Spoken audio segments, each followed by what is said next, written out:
السلام عليكم ورحمة الله وبركاته. معكم محمد مصطفى من سبيد تك اللابتوب. النهاردة جايبين لكم تشكيلة من أفضل ماركات اللينوفو، موديلات اللينوفو. حاجات مميزة جدا، جميلة جدا. الحالة زي ما احنا شايفين كده اهوت، حاجة فرز أول، ما فيهاش ولا خدش واحد. من أقل جهاز لأعلى جهاز.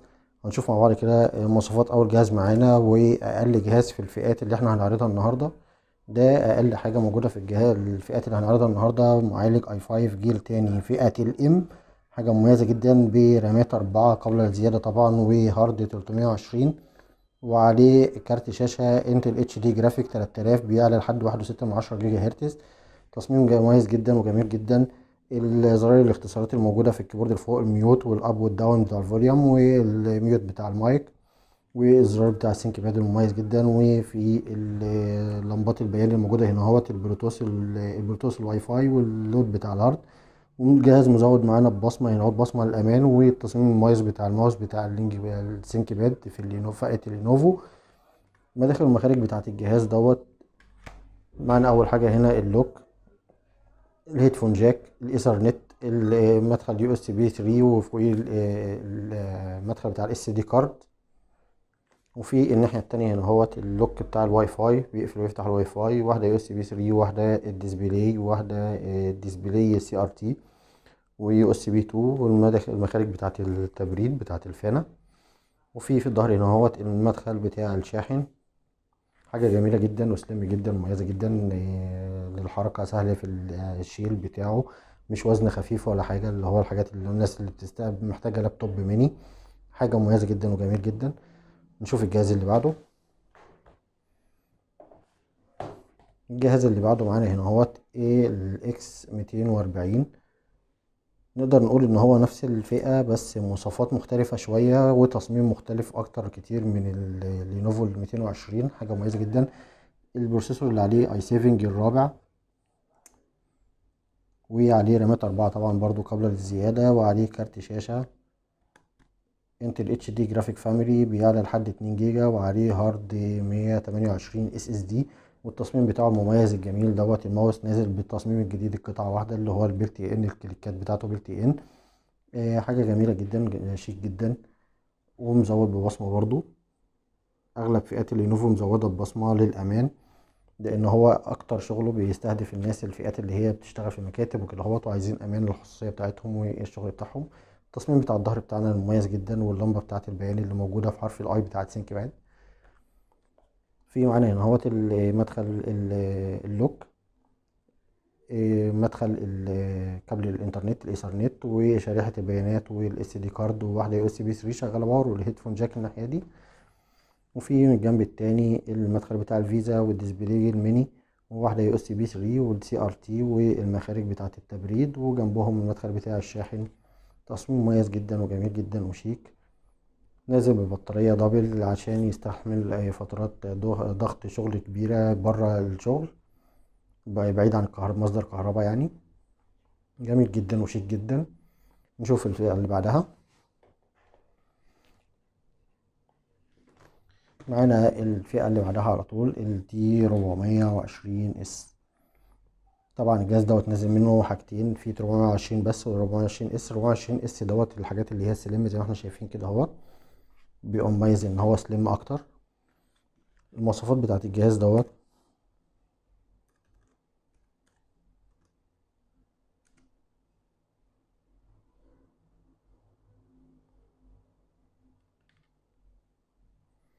علينا الجهاز دوت اي 7 جيل تاني. الشاشة بتاعته اكبر شوية من الشاشتين اللي فاتوا. الشاشتين اللي فاتوا كانوا 12 بوصة، دوت نازل 14 بوصة. اي 7 جيل تاني فئة الام برضو. وعليه رامات 8 جيجا، وعليه كارت شاشة انتل اتش دي جرافيك 3000. ونازل برضو بالتصميم المميز بتاع لينوفو، والبصمة تحت الكيبورد. واكتر حاجة مميزة الجهاز دوت، السماعتين بتوعه متوزعين توزيع افضل شوية. السماعة اليمين والسماعة الشمال بصوت اعلى واوضح، وعاملين صوت محيطي اكتر بالنسبة للصوت. فالجهاز دوت مميز اكتر من الاجهزة اللي قبليه. ده كده معانا برضو الظهر بتاع الجهاز. واضافه برضو السنكباد عملتها، ان هما حاطين هنا اهوت اللمبات بتاعه البيان وبتاعه البطاريه وبتاعه السليب. واكتر فتحات موجوده في الظهر. في معانا هنا اهوت المخرج بتاع الهواء، سي ار تي، ديسبلاي، 2 يو اس بي 3، الايثرنت، الشاحن، الدي في دي، الواي فاي، الاون والاوف بتاع الواي فاي، وفي لوك للشاشة، وفي الناحية التانية هنا اهوت مكان الهارد والاس دي كارد، هيدفون جاك، واحدة يو اس بي 2، مخارج تهوية. والقعدة بالتصميم الجميل دوت، كل حاجة موجودة واضحة منفصلة عن التانية، البطارية لوحدها، مكان الرامات والواي فاي لوحدها، والمسمار بتاع الكيبورد، والمكان بتاع الهارد ان احنا ممكن نفك الهارد من غير ما نفك الجهاز. دي اكتر حاجات مميزة في الجهاز ده. الجهاز اللي بعديه نقدر نقول ان احنا ما بعدناش كتير عن التصميم اللي قبله. في ال430 احنا شفنا ال420، ال430 يعتبر تصميم نفس التصميم لكن بشياكة اكتر، نازل بكيرف هنا اهوت عند الشاشة ان هو بيطبق على الكيبورد بالطريقة دي زي ما احنا شايفين كده. حاجة مميزة جدا، جميلة جدا، شيك، ونفس التوزيع بتاع السماعات بتاع تي 420 اس لكن وزن اخف. نازل الجهاز دوت وزن اخف من الجهاز اللي فات، وهنشوف مواصفاته كده برضو مع بعض.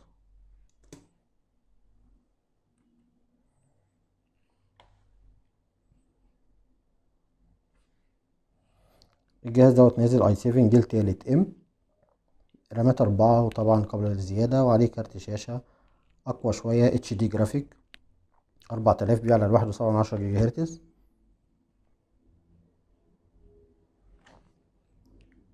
التصميم بتاع الجهاز زي ما قلنا لحضراتكم برضو حاجة قريبة جدا من الجهاز التاني، نفس لمبتين البيان، نفس المخارج، الفان، السي ار تي، اليو اس بي، وفي واحدة زادت هنا اهوت معانا الباور، السنتر بولت الباور، في الايثرنت، الدي في دي واللوك، زرار الواي فاي، اللوك بتاع الشاشة،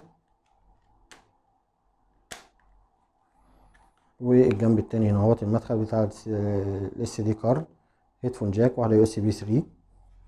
والقاعدة برضو نفس الكلام، كل حاجة منفصلة عن التانية، بطارية لوحدها، ومكان الرامات لوحده، ومكان الهارد لوحده. نشوف الجهاز اللي بعده.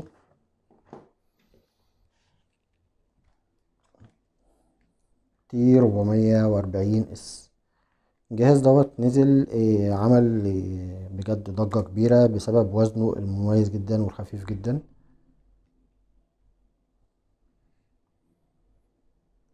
نازل بالتصميم المميز برضو بتاع لينوفو، الماوس قطعة واحدة، البصمة،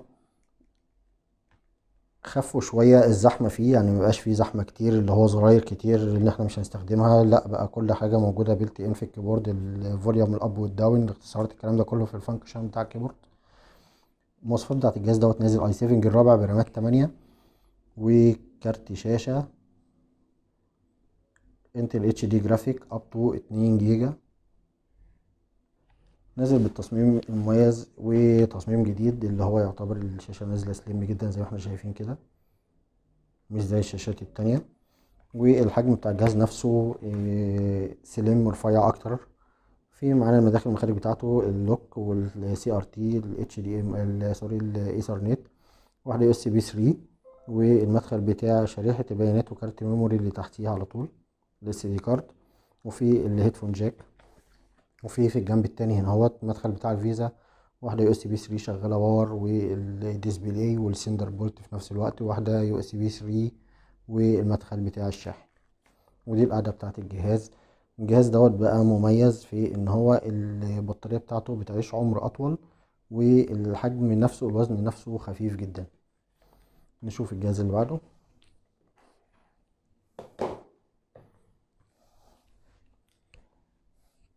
معانا هنا ده ال460 اس. لينوفو كل ما بيتطور في الاجهزة كل ما بتخف الزحمة بتاعت الزراير وتعملها بيلت ان في الفانكشن اللي فوق ديت، الاف 1 والاف 2، ونازلة بتصميم مميز جدا برضو في الجهاز دوت.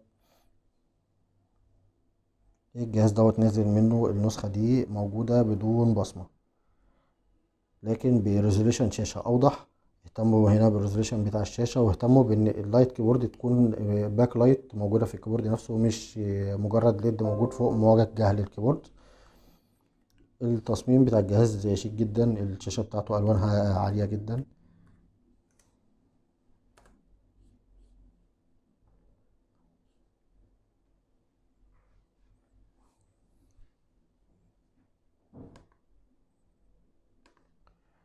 جهاز نازل i5 جيل سادس بتردد 2.4 جيجا هرتز، وعليه رامات 8 جيجا، وعليه كارت شاشة انتل اتش دي جرافيك 520. طبعا احنا كده دخلنا في الفئات الأعلى شوية. الكارت دوت بيعلى لحد 4 جيجا زي ما احنا شايفين كده. التصميم المميز بتاعه، الحاجة الجميلة جدا في اللينوفو، قوة البلاستيك قوي جدا ووزن خفيف في نفس الوقت. مداخل المخارج بتاعته في الاس دي كارد، وفي الهيدفون جاك، ومخارج التهوية، ويو اس بي 3، والمدخل بتاع الشاحن. في الظهر هنا ما فيهوش اي حاجة خالص. وفي الجنب هنا هو الجنب التاني اللوك ومدخل شريحة البيانات ان احنا ممكن نستخدم انترنت، وفي ايثرنت، وفي واحدة يو اس بي 3 شغالة باور، ممكن نشحن بيها الموبايل ولا اي حاجة 5 فولت بدون ما نفتح الجهاز. الفئة دي بقى نازل فيها ال HDMI، دي بداية ال HDMI. جنب الديسبلاي ميني او السندر بولت، وفي ال USB 3 والمدخل بتاع الفيزا. التصميم المميز برضو بتاع القعدة نازل هنا اهوت. الجهاز دوت البطارية بتاعته بيلت ان، فاحنا كده دخلنا في الفئات اللي هو نازل فيها لوك للبطارية، ان هو بيفصل الشحن مجرد ما البطارية وصلت 100%. حاجة جميلة جدا وشيك جدا وسليم جدا، وزن خفيف مناسب جدا يستحمل ضغط شغل عالي. نشوف الجهاز اللي بعده. الجهاز اللي بعده معانا هنا هو لينوفو اي 470. نازل التصميم بتاعه الجمع ما بين الحاجتين، الشاشة المميزة وفي نفس الوقت التصميم والحاجات اللي هي اللي سينك باد كانت معودين عليها في الأول، والمواصفات العالية. نازل طبعا الموجود هنا في الفيرجن ده البصمة، والتصميم المميز بتاع الكيبورد والماوس بتاع لينوفو، ومعالج المواصفات اللي نازلة عليه i5 جيل 7، رامات 8، وكارت الشاشة بتاعه انتل 620 بيعلى لحد 4 جيجا، ولو زودنا رامات بيوصل ل8، بياخد شيرنج مع الرامات الموديل دوت لحد 8 جيجا. شاشة فول اتش دي من نوع الاي بي اس، مميزة جدا وجميلة جدا، والكاميرا بتاعته اتش دي. مداخل المخارج بتاعت الجهاز دوت معانا اول حاجة هنا اللوك، 2 يو اس بي، واحدة 2 واحدة 3. مدخل الهيدفون جاك والكارت الميموري. وفي الجنب التاني هنا اهوت واحدة يو اس بي 3 شغالة باور اتش دي ام اي، والمخرج بتاع الايثر، مدخل الايثرنت، والمدخل بتاع الشاحن. نفس التصميم بتاع الجهاز اللي فات، بس مختلف ان احنا كل حاجة موجودة في غطا واحد. هارد الكيبورد والهارد الكيبورد والهارد والرامات موجودين كلهم في الغطا ده بس. حاجة تصميم جميل جدا ومميز جدا وشيك جدا.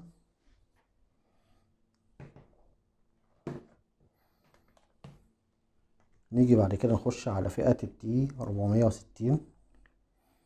الفئة بتاعة التي 460 مميزة بقوة التحمل بتاعتها، بتستحمل ضغط شغل عالي، وأداء مميز جدا، والتصميم بتاعه بلاستيك مقوى أكتر من الأجهزة اللي فاتت. نازل منه كذا مواصفة، i5 جيل سادس ورابع وكذا حاجة. هنشوف الجهاز بتاعنا دوت مواصفته ايه.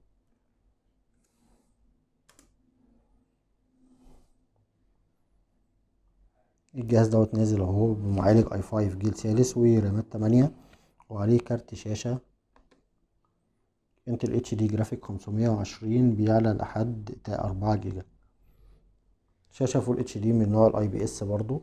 ده التصميم الميزة اللي نازلة في اللينوفو، الفئات اللي نازلة من اول 440 واحنا طالعين.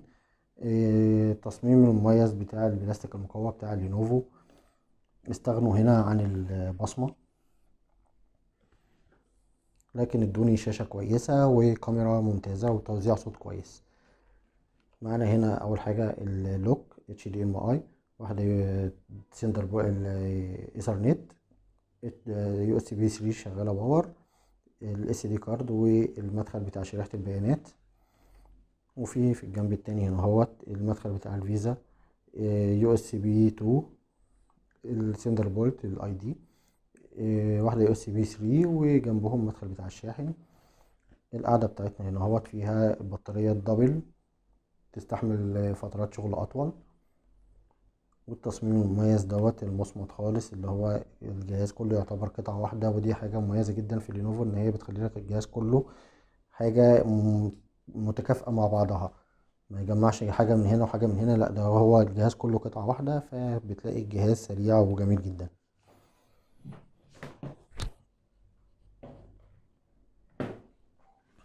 الجهاز اللي بعديه ال 460.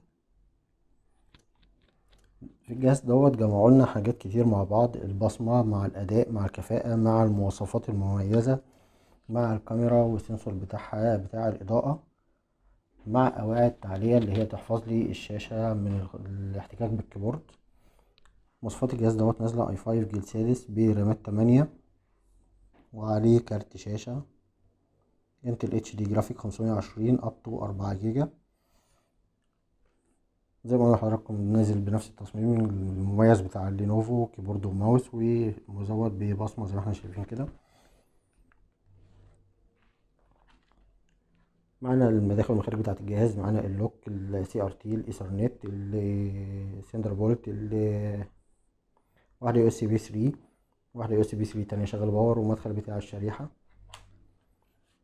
وفي من قدام هنا اهوت الاس دي كارد، مدخل الاس دي كارد. وفي من الجنب التاني الفيزا، الهيدفون جاك، واحدة يو اس بي 3 شغالة باور، المخارج بتاعة التهوية بتاعة التبريد، والمدخل بتاع الشاحن. ونفس تصميم الجهاز اللي هو قطعة واحدة كله تحت غطا واحد. والبطارية الدبل تعيش معانا عمر أطول الضعف من البطارية السليم العادية. طبعا الأجهزة دي بيركب لها البطاريات السليم عادي جدا.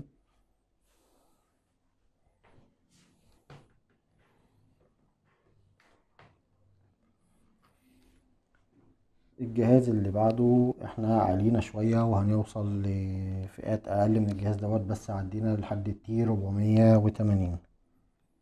جهاز مميز جدا جميل جدا. اكتر حاجة مميزة في الجهاز دوت الوان الشاشة بتاعته والكاميرا بتاعته الممتازة وتوزيع الصوت والسماعات بتاعته المميزة جدا. مواصفات الجهاز ده برضو حاجة عالية جدا عن الفئات اللي فاتت. اي 5 جيل تامن برامات 8 جيجا، وعليه كارت شاشة انتل الترا اتش دي جرافيك، الترا اتش دي جرافيك مش اتش دي بس. بيوصل ل4 جيجا، ولو زودنا الرامات برضو بيوصل معانا لحد 8. نازل من نوع الشاشة الفول اتش دي اي بي اس، الحاجة مميزة جدا. سليم اكتر، وزن خفيف اكتر. كاميرا بتاعته نازل فيها سنسور ان احنا ممكن نعمل لوك نفتحها ونقفلها. وزن خفيف، شيك جدا. المخارج والمداخل بتاعته معانا هنا اول حاجه اللوك، الاس دي كارد، الايثرنت، واحده يو اس بي 3 شغاله باور، والاتش دي ام اي، وواحده يو اس بي 3 تانية، والهيدفون جاك الميني الصغيره بتاعه الموبايلات. والجنب التاني الفيزا ومخارج التهوية بتاعة التبريد، والشاحن بتاعه العريض بيشحن بطريقة أسرع شوية. والشاحن بتاعه التايب سي الصغير، يعني في ده وفي دوت، ونفس الوقت دوت بيشتغل دوك ان احنا ممكن نشتغل عليه في وصلات بتخرج لنا اكتر من يو اس بي واكتر من ايثرنت، وفي كذا حاجه اللي هي الوصلات الدوك الاول ان وان توصل هنا. ودوت ممكن نشحن بيه تايب سي عادي جدا. التصميم بتاعه برضو المصمت اللي تحت ان كله موجود في قطعه واحده، والبطاريه الدبل. طبعا كل الكلام ده البطاريه دي قبل التبديل ان احنا نجيبها بطاريه متوافقه تكون سليم مع الجهاز، تكون اصغر من كده، لكن هو بيقبل ده وبيقبل ده.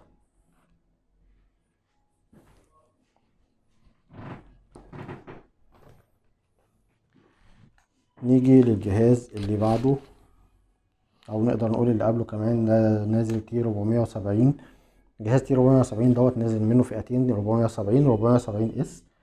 الفرق ما بينهم في الوزن بتاعهم، ده ممكن يكون اتقل شوية حاجة بسيطة من التاني. والمواصفات هي بيبقى نازل اي 7 جيل سابع او اي 5 جيل سابع. هو الجهاز دوت نازل فئة الجيل السابع، ورامات 8 وهارد 256. والتصميم المميز بتاع لينوفو برضو نفس الكلام، مستغنيين هنا هو عن البصمة. والكيبورد والماوس نفس التصميم بتاع لينوفو المميز بتاعنا. كاميرا اتش دي برضو عالية. نفس التصميم بتاع الظهر بتاع السنكباد.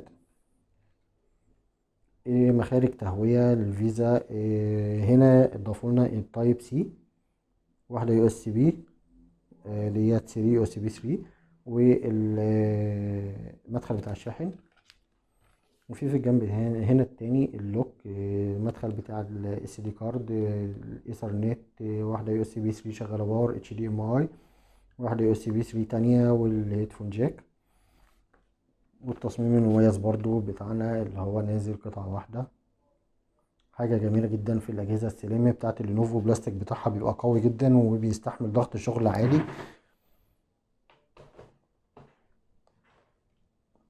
نيجي للجهاز اللي بعده دوت. الجهاز اللي فات كان اي 5 7 جيل سابع، دوت نازل نفس الجهاز بنفس المواصفات لكن اي 5 جيل سابع بنفس التصميم المميز بتاع اللينوفو. وزي ما قلنا لحضراتكم، ادي البطارية بتبقى موجودة سليم جدا مع الجهاز، اللي هي متوافقة مع حجم الجهاز مع سمك الجهاز، مش الدبل البطارية العادية بتاعته. والجزء المصمت كله نفس المداخل والمخارج بتاعته، الفيزا، المخارج بتاعة التهوية، تايب سي، اليو اس بي 3، والمدخل بتاع الشاحن. والناحية التانية هنا هوت اللوك، الاس دي كارد، الايثرنت، واحدة يو اس بي 3 شغالة باور اتش دي ام اي، واحدة يو اس بي 3، والهيدفون جاك. وتوزيع السماعات بيكون من تحت زي ما احنا شايفين كده، ادي واحدة وادي التانية.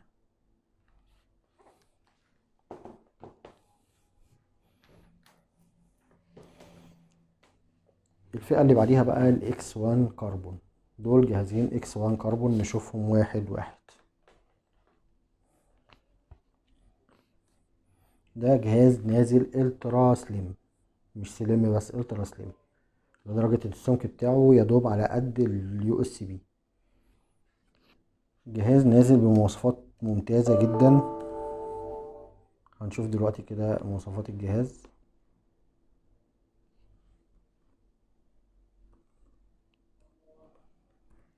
اكتر حاجة مميزة في الجهاز دوت ان هو جمع لي حاجات كتير جدا في بعض، مواصفات مع بصمة مع تصميم مع بلاستيك مقوى يستحمل ضغط شغل عالي. الجهاز ده نازل اي 7 جيل خامس بالرامات 8 جيجا، والكارت الشاشة بتاعه انتل اتش دي جرافيك 500 5500 اب تو 4 جيجا. التصميم المميز بتاع الكيبورد بتاع لينوفو نازل فيه الاختصارات في الفانكشن كتير جدا فوق، والبصمة والماوس المميز. السمك بتاع الجهاز دوت حاجة يعني بجد خيال. خفيف جدا، وزن خفيف جدا، مميز جدا. لوك، مخارج تبريد، الكابل ايثرنت بيركب الميني الصغير، واحدة يو اس بي 3. وفي الجنب التاني هنا اهوت الهيدفون جاك، واحدة يو اس بي 3 شغالة باور، السندر بولت، الاتش دي ام اي، المخرج بتاع الاول ان 1، وفي نفس الوقت في مخرج بتاع الشاحن هنا اهوت كله بيركب فيه شاحن عريض او المخرج بتاع الاول ان 1. التصميم المصمت في القعده معانا هنا اهوت، البطاريه البلت ان. واكتر حاجه مميزه في الجهاز دوت الاكس 1 كربون، الوزن بتاعه والسمك بتاعه ما يذكرش. نفس الكلام في الاكس 1 كربون التاني، لكن بتصميم اقدم شويه، لان الاكس 1 كربون نزل منه كذا اصدار. لكن هنا هوت المميز اكتر ان الشاشه منزله لي فول اتش دي اي بي اس بتصميم مميز جدا. هنشوف مواصفات الجهاز كده سريعا. الجهاز دوت نازل اي 7 جيل تالت برامات 8، وكارت شاشة انتل اتش دي جرافيك 4000 اب تو 1.7 جيجا هرتز. جمع لي برضو حاجات كتير هنا في الجهاز دوت. في الاصدار دوت اقدم من الاصدار اللي احنا شفناه من شوية، في زرار الباور والزراير بتاعته بتاعت اللينوفو القديمة المميزة، الاختصارات الميوت والاب والداون بتاع الفوليوم والميوت بتاع المايك، والمكان سوري البصمة بتاع الفينجر برينت للأمان. نفس الكلام برضو التصميم المميز فيه ان هو نازل الترا سليم. فيه هنا هوت معانا اللوك، واحدة يو اس بي 3، واحدة السندر بولت، وفي الهيدفون جاك، وفي الاس دي كارد. وفي الناحية التانية هنا هوت اللوك اون اوف بتاع الواي فاي، واحدة يو اس بي شغالة باور يو اس بي 2، والمخارج بتاعة التبريد والمدخل بتاع الشاحن. تصميم برضو جميل جدا ووزن خفيف جدا. الفئة اللي بعديها بقى فئة ناس كتير بتفضلها، فئة اليوجا. الأجهزة اللي هي معانا تاتش ودوران، شغال لابتوب وتابلت في نفس الوقت. حاجة جميلة جدا، شيك جدا، وزن خفيف جدا. زي ما احنا شايفين كده، هو دوت نازل كور تي ام. مداخل المخارج بتاعته معانا هنا اهوت، واحدة يو اس بي، واحدة هيدفون جاك واب وفوليوم داون، وفي قفل الروتيشن، وفي الزرار بتاع البوت منيو بتاع الاستخدام بتاع اليو اس بي لو احنا بنسطب ويندوز ولا حاجة. في زرار الباور، وفي لمبة البيان بتاعته معمولة فيه على طول. موجود الجنب التاني اس دي كارد والاتش دي ام اي الميني، واحدة يو اس بي 3، والمدخل بتاع الشاحن. الجهاز اللي بعده جهاز يوجا اي 5، برضو مميز جدا في ان هو تاتش ودوران 360 درجة، والتصميم بتاعه مميز بالبلاستيك المقوى، وفي الشعار بتاع اليوجا المميز اللي احنا شايفينه دوت. مداخل مخارج الجهاز، واحدة يو اس بي 3 والاتش دي ام اي المنيو اب داون فوليوم، والقفل بتاع الروتيشن، وفي الزرار بتاع البوت منيو وزرار الباور، نفس التصميم اللي فات لكن بامكانيات اعلى شويه. اس دي كارد، هيدفون جاك، واحده يو اس بي 3، والمدخل بتاع الشاحن يو اس بي بس معوجه شويه، فيها شطفه كده من فوق سنه مختلفه. ده الاختلاف اللي موجود عن اليو اس بي والشاحن بتاع الجهاز. حاجه جميله جدا برضو، مميزه جدا.